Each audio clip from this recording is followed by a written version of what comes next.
In today's video, we'll follow the story of the level 200 Sword King, who died and will be resurrected in a rejuvenated body, aiming to reach the top just like in his past life. However, let's start from the very beginning. The world where he lived was destroyed. People had to fight monsters just to survive. He also lived his entire life this way, defeating a monster and wiping the sweat from his face, staying that way for a day, for a whole month, and slaying another monster, repeating the process for another year. Suddenly, 10 years had passed ridiculously quickly, and with a sword, he cut down any monster without fear until a humanoid monster appeared in front of him, telling that human to give up, because the world he lived in had already been destroyed.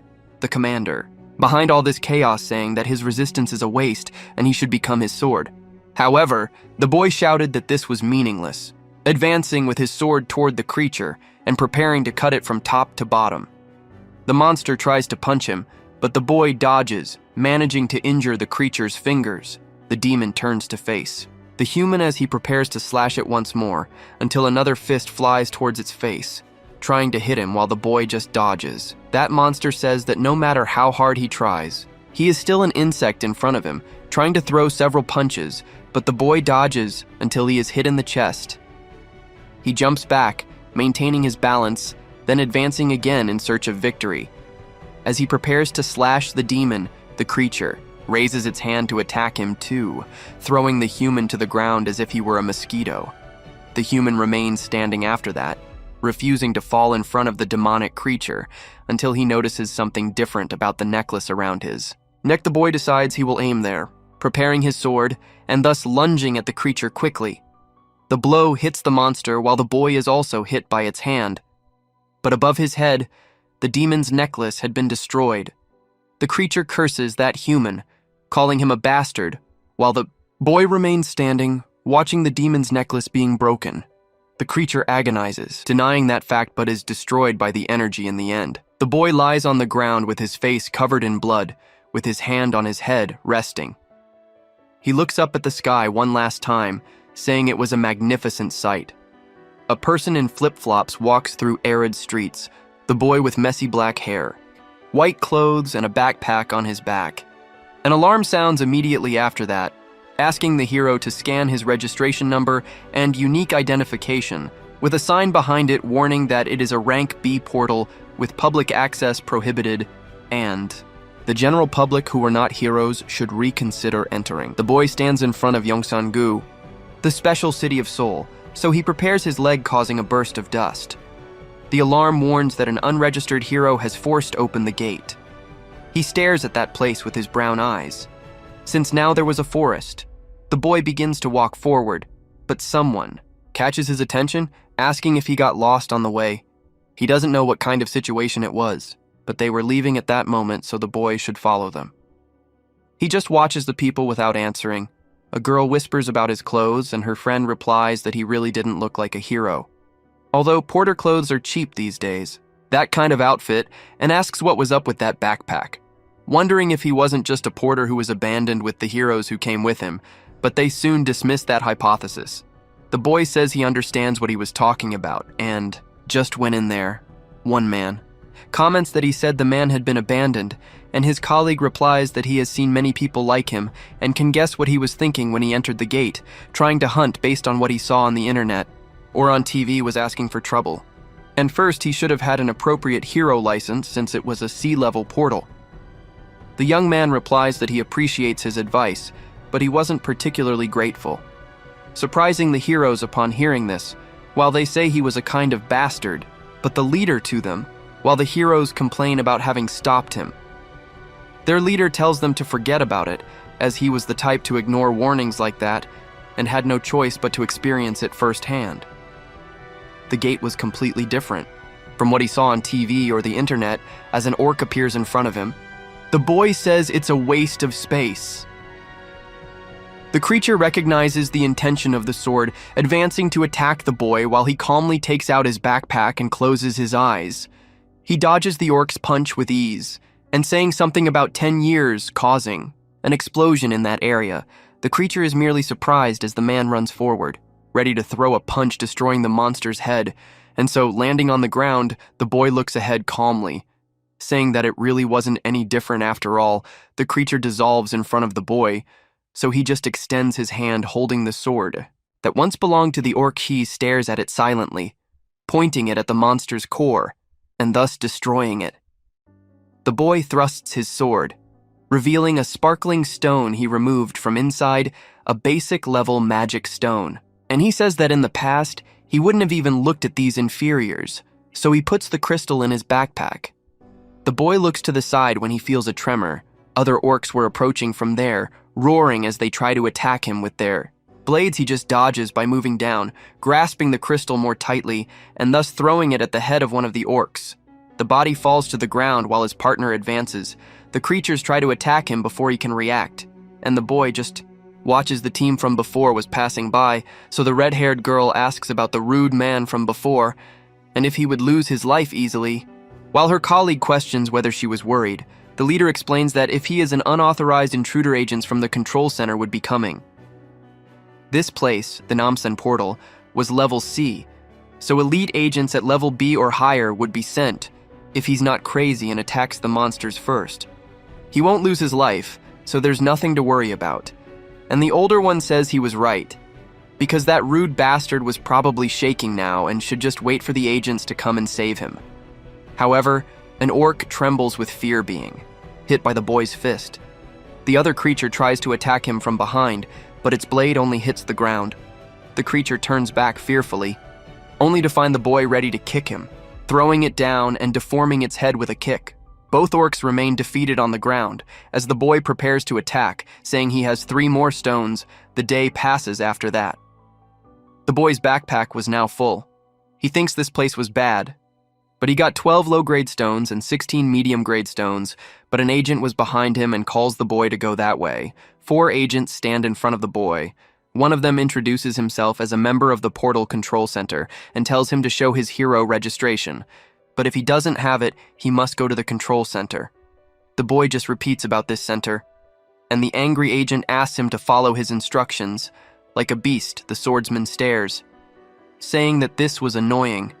The agent who spoke tells his blonde colleague to get the handcuffs and talks about cooperation, saying that if he refuses to follow instructions, they should apply physical pressure, grabbing the swordsman's wrist and saying that if he resists, resulting in any physical damage, it would be his responsibility, and they should go to the control center to resolve this quickly.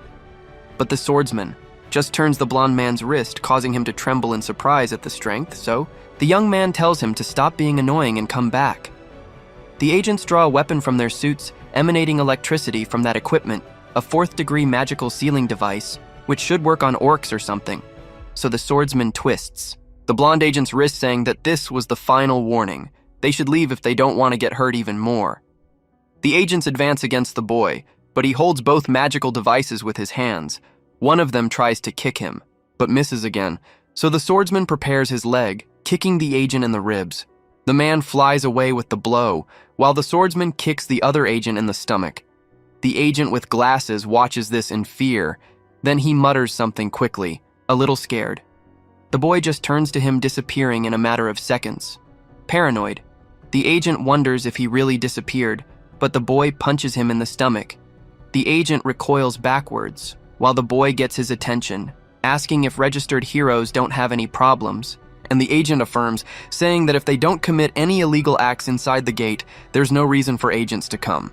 However, the swordsman asks about the fracture zones, the passages to another world where strange monsters appear around the world, and thus they obtained energy resources from hunting, and that is why the state controls them.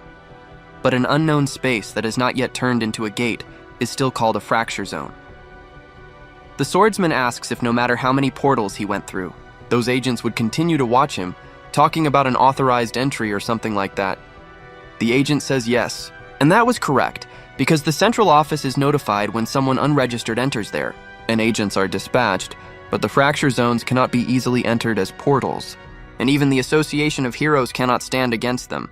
The boy asks what he should do, while the agent reflects on him being a crazy bastard because he should have reported to headquarters from the beginning. He is then thrown away. The boy throws the agent with the greatest of ease, thinking that he was nothing special. That agent calls the boy a bastard, saying he would definitely take his life. The Demon King's crystal had broken. He denied that fact until his last moment, hearing his voice close to a scream. He lost consciousness, feeling as if he were being sucked in by something like that, thinking that this was losing his life. And that's what he thought. His eyes were closed for a few moments, opening them again shortly after.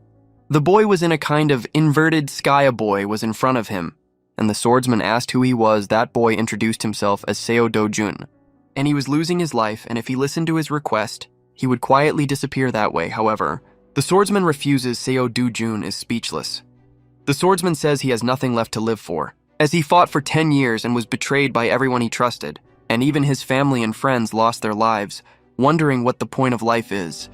Because he was also in that situation, Seo Do-jun replies that if his life were like that, he hoped his grandmother and Yoon Young would not have to live that way. The swordsman just sighs, wondering if that was all, telling him to calmly say what his wish was. Seo Do-jun begins to speak. And so, in the special city of Seoul, in the Gansan Digital Complex in Gumshan-gu called the Heroes Complex, to sum it up, where there are more portal byproducts than companies. The boy walks through those streets and enters a store, saying that it must be that place. An attendant with a tattoo on his arm welcomes him. Seo Do-jun says he would like to sell magic stones, and the man tells him he has come to the right place, as they sell at the highest prices in South Korea. So, the boy just dumps the orc stones on the table. The clerk is surprised, thinking that he should at least remove the blood before bringing them there. So he asks for a moment to organize the magic stones. He asks if the young man would like some coffee while he waits, and Seo Do-jun replies that anything is fine. The young man waits while drinking coffee on the sofa. The clerk tells him that he has 12 low-grade crystals, 16 medical-grade crystals, and 5 high-grade crystals, and that he should know that the commission fee is 40% of the purchase price. So the total he would receive was 5,460,000 won. But Seo Do-jun tells him to stop, asking about the 40% commission if they only hunted there. The attendant says he doesn't know much, because they usually take a 45% fee, and we're only doing this one time, but if he doesn't want to sell, he should return the stones, since he wouldn't get a better price than them. And so Seo Do-jun starts to do so. The attendant grabs his hand and pins him to the table, saying that he should pay the sales fee because the coffee wasn't free, and it was 300,000 won for the labor fee and 10,000 won for the coffee. But since he didn't seem to have much to bleed, if he gave 350,000 including the cost of towels, but the young man replied that he had no money. The attendant says he should pay, as some C-grade heroes were after him, and calls him a bastard. Those heroes come out of a Doretta. Man with a scar on his eye asks why he called them and who was causing trouble again. Seo Do-jun just stares at him fiercely, and the hunter does the same thing. The attendant trembles with fear as the scarred hunter is thrown towards him. Seo Do-jun had only thrown one punch, thus defeating those 3 hunters. The young man slowly walks forward, saying that the commission was 1% and they would have legal business from now on because he would come back next time. A sum of money falls under his desk. His grandmother and Yoon Young are impressed by this. The woman asks what kind of money it was. Seo Do-jun says that he borrowed some money from a friend doing company work before and became really successful. His grandmother questions whether he even has a friend, and the boy says that where he grew up, he had a friend he needed to pay back. His grandmother looks at the money somewhat apprehensively while Yoon Young asks her Appa if they are rich now. He says yes from now on while caressing his sister's head. The girl jumps around the room, repeating that they are rich now. Seo Do-jun just watches quietly, thinking about the wish of his former self, who asked his grandmother and Yoon Young to live in the safest house possible. And then he disappeared without even waiting for an answer, looking toward a mirror. When the swordsman woke up, he became Seo Do-jun. The safest house in Korea costs 11 billion won at the current market price and has no obligation to keep a unilateral promise. But if his strength returned, that money was nothing. Fractures, gates, monsters, everything in this place was weaker than his destroyed world. For him, who was the god of the sword, this place was like child's play. However, not even 10% of his power had returned yet. A voice from outside asks if Seo Do-jun is there. He gets up, saying he would check outside and that his grandmother should stay inside, thus opening the door to his house. He comes face to face with 2 guys, one big and one small and blonde. The big one asks if Do-gyeon would pay his money back sometime, and the blonde one asks if he knows how much money he needs. which is 48 million won these sharks who were asking for money from the real Seo Do-gyeon before he lost his life. 5 million won from his grandmother's hospital account turned into 10 times that amount in a short time. The big guy says he went to the portal and made some money and should hand it over, while the blonde guy says it was all in the contract so as not to feel so wrong. While Seo Do-jun advances his fist, hitting the big man in the face and throwing him away, the blonde just watches this. A little scared, wondering what that was, Seo Do-jun says that the money paid was between 9 million won, but he wanted to receive cash instead. The blonde man questions whether he really was Seo Do-jun, but the young man tells him to tell his boss that he would visit soon, preparing his fist and thus sending the man away in the middle of a shopping mall in Seoul. There was a store with several teddy bears. Yu Young asks if she can really buy a new doll Seo. Do-jun confirms that since they bought clothes, they could now give her what she wanted. Sharing memories with her former self changed her emotions as well. It was just sympathy for now. But Seo Do-jun was kind to the girl, who is his half-sister from a different father. At least he would protect that heart. The girl grabs a rabbit stuffed animal and wonders if she could take it. That stuffed animal was slim and small, but Seo Do-jun grabs the biggest. One of them all saying that he would really buy anything she wants. The girl scratches her head. They go to get something to eat. The little girl eats a hamburger calmly, but someone actually recognizes Seo Do-jun. It was a fat woman who appears in front of him. She asks what's wrong with him, because dressed like that, he really doesn't look like anything, and questions who that person next to him is if it was an accident like his mother's, making Seo Do-jun angry. The boy just stares at that woman and her guards angrily, while Eun-young wonders who this woman is. Seo Do-jun remains silent. Listening to this, the woman continues to smile as she looks at them. Eun-young was still confused about what had happened. So, the fat woman asks her name, and the little girl introduces herself, saying that the way she was dressed, she was poor just like her mother, and if Seo Do-jun agreed with her but with no response, she asks if he has gone mute, getting angry when he didn't answer, calling Eun-young a brat and asking if she understands. What prostitute means, as Seo Do-jun gets even more irritated when he hears this, saying she was ugly like an ogre. The woman turns around, confused. So the boy just stares fiercely. Seo Do-jun was born as an illegitimate child and lived in poverty. His mother left when he was 7, and he barely managed to go to his biological father's house. He lived for 10 years amid discrimination and contempt, and his father's legitimate wife gave birth to a son, leaving him aside until he was expelled and forced to live with his maternal grandmother and a half-sister he had never seen before. The swordsman wonders what kind of heart Seo Do-jun had to endure all this time, but it would be different now, saying that they lived together for 12 years, but his sister is still repulsive with an ugly appearance and horrible personality too. Besides being so stupid that she can't even study, someone like her has a terrible inferiority complex with any woman who is more beautiful and kinder than her, who has nothing, and this child who considers her Appa's financial situation. Thus, staring at the fat woman with hatred on her face, the woman gets angry and asks what he said. But another woman approaches, saying she hasn't seen Do-jun in a while, so the younger woman runs to the other one, calling her mother, and asks if she knew what that bastard said to her. But her mother tells her to stop, just staying quiet and wanting to know what kind of foolish behavior this was. Then she asks if Do-jun is okay. Because even if he is busy, it would be great if he came home from time to time. But Do-jun thinks she is a fake because she tormented him for 12 years. His mother says that his father cared a lot about him, but the boy replies that it disgusts him since they are not close enough to ask each other such things. He tells that woman to get out of his face. She looked at him angrily, but she just accepts it and turns to leave, wondering if he really is the Seo Do-jun she knows, because he lowers his head even when he gets slapped, for no reason. The girl runs to catch up with her mother, telling her to go together, while Do-jun prepares to stay with his sister again, saying that they are also leaving, reflecting that Seo Do-jun, who can't say a word and just looks down, no longer exists, and it would be good to act this way whenever possible, driving a luxury car back home. The girl asks why her mother just left when she should have hit that bastard, and if she knew what he said to her, but her mother just calls manager Lee, wanting to know why Do-jun was still alive. The man replies that according to the report, Kang Cheol-woo definitely left him at the gate and came back. The woman screams that that's exactly what happened. but asks why someone who should be dead was standing in front of her. Manager Lee says he's sorry and would look again. But the girl questions whether he should be dead and what that means. The woman just stares ahead coldly, while her daughter screams, wanting to know what this could be and what was going on, and if she tried to take Dojun's life. Her mother asks if she still likes him. The red-haired girl says no. And if her grandfather or father find out, but her mother grabs her mouth saying it was something she would deal with, so her daughter should mind her own business. The girl trembles in fear of her mother.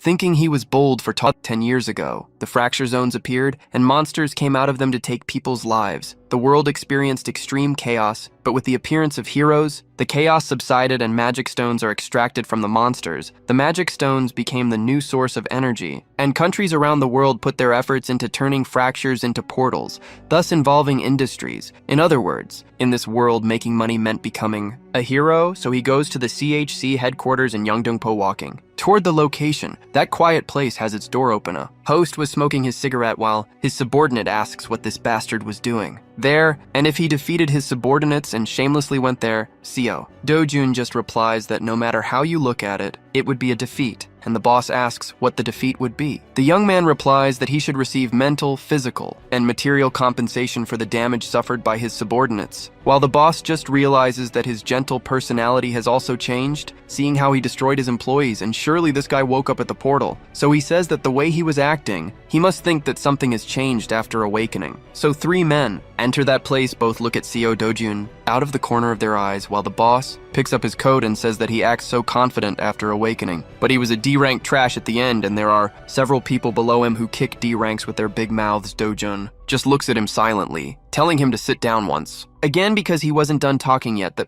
subordinate with glasses steps up to him saying that a young delinquent was talking like that, but his glasses are knocked off his face, being hit by a punch from Dojun and thrown away. With just that, the other guy is hit in the face, while Dojun comments that they don't just do loan sharking since he knows they also forge identities, so he needs to become a hero to get money. From now on, dodging a punch from one of the subordinates and hitting one in the chest in the sequence, the boy had knocked down all the hunters with ease, telling the boss to make a perfect ID without any problems from now on. With the deadline being tomorrow, the subordinates are shocked to hear about this, while the boss thinks about what this power was since it wasn't D or C level. Wondering if this bastard was B level, Dojun questions him about not having an answer, and the man replies that he would do it. Then the boy touches his shoulder and says he would too, wants to know if Hong Hee-ju told him to take his life. The boss just thinks about the woman, but there is no answer, and Dojun tightens his grip, causing the man to scream in pain, screaming that this woman Hong Hee-ju said that she told him to pay with his debt, and end up taking his own life, repeating that the woman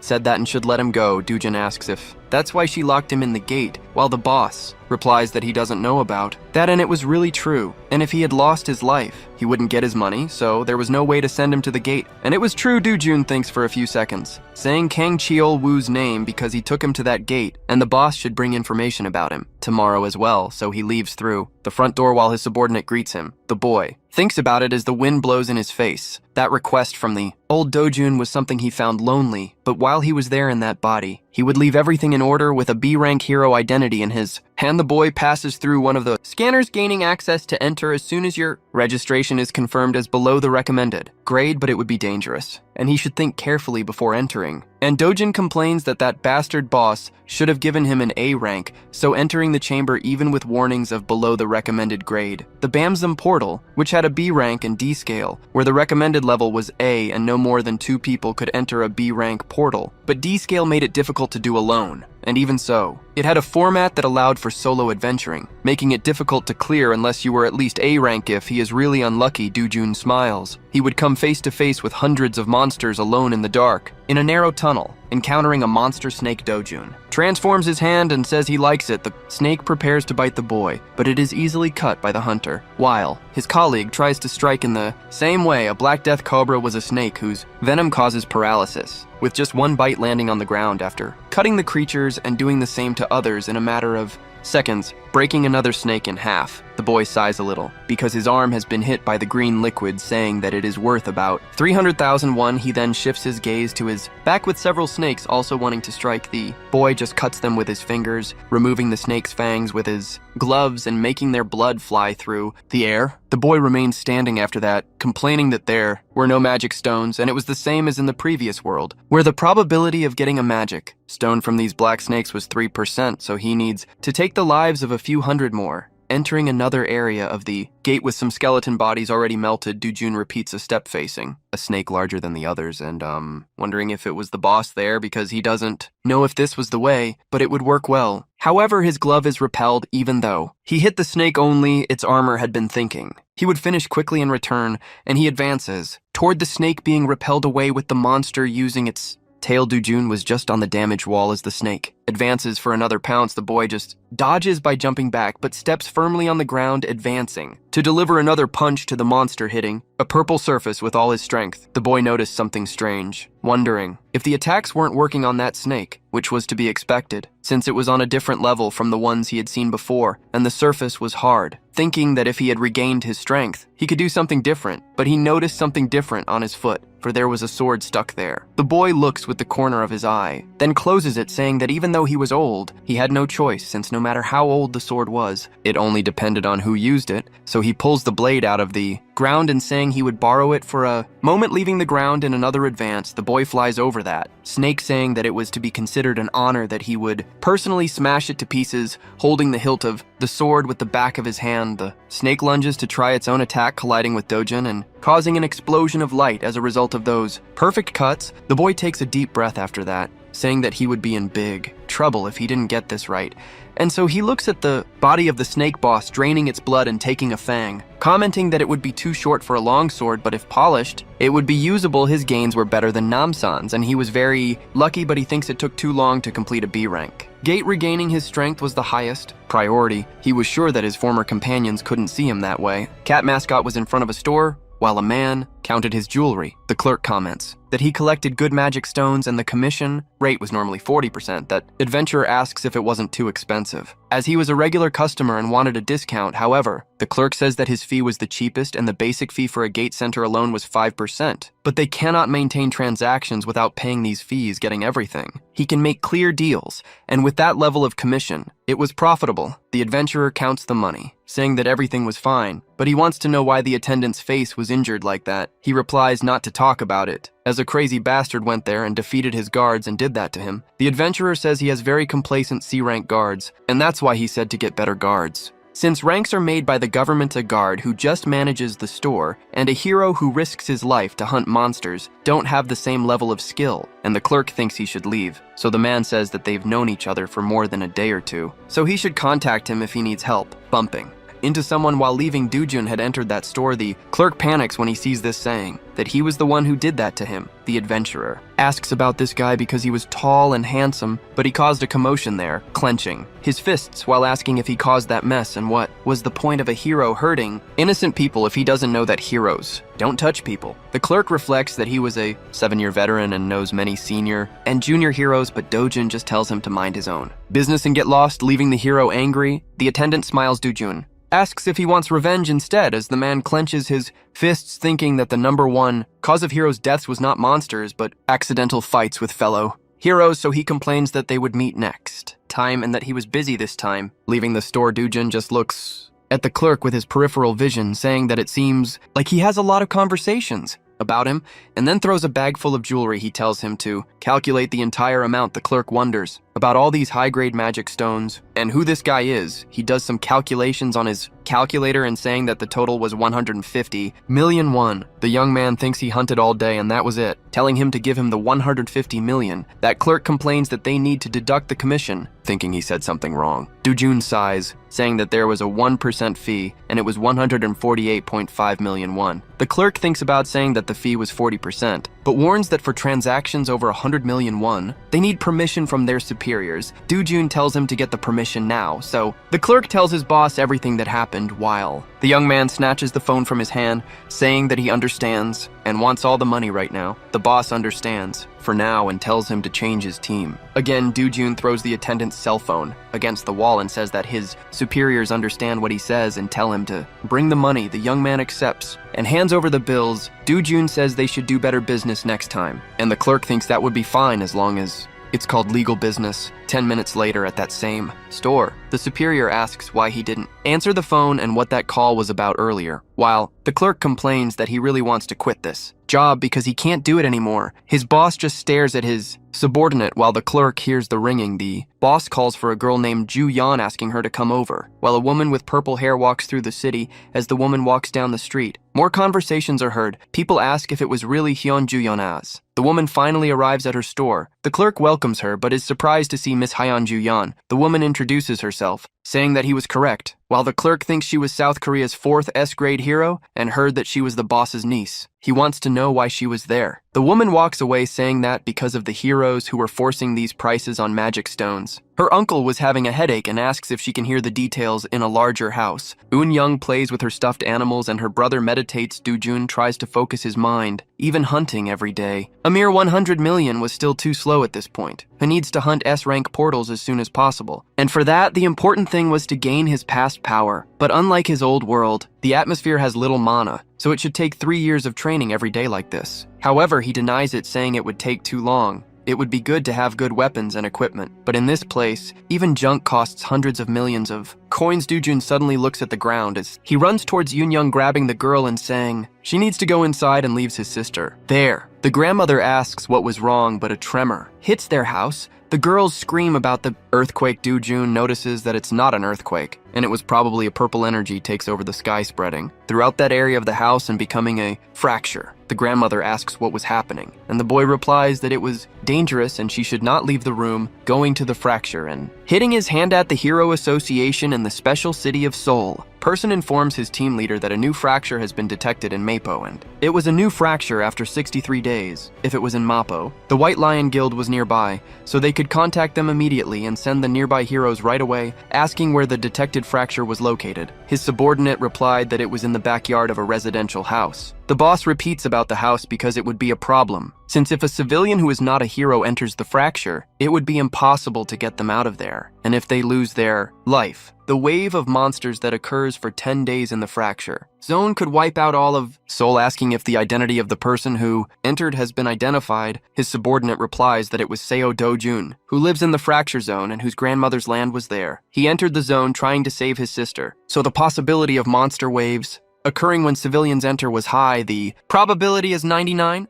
The agents are discouraged upon hearing this. A piece of paper hits Hong Hee-ju's desk. She repeats about awakening and what he meant by Do-jun awakening. Manager Lee replies that he hasn't registered yet, but he definitely awakened at the gate last time. Hong Hee-ju yells about what the hell that idiot Kang Chil-woo did, because he should have taken that bastard's life directly. And this only complicates things, but he still took money from her. So she tells Manager Lee to tell that idiot directly that if he doesn't take Do-jun's life, he must pay back 10 times more than he received.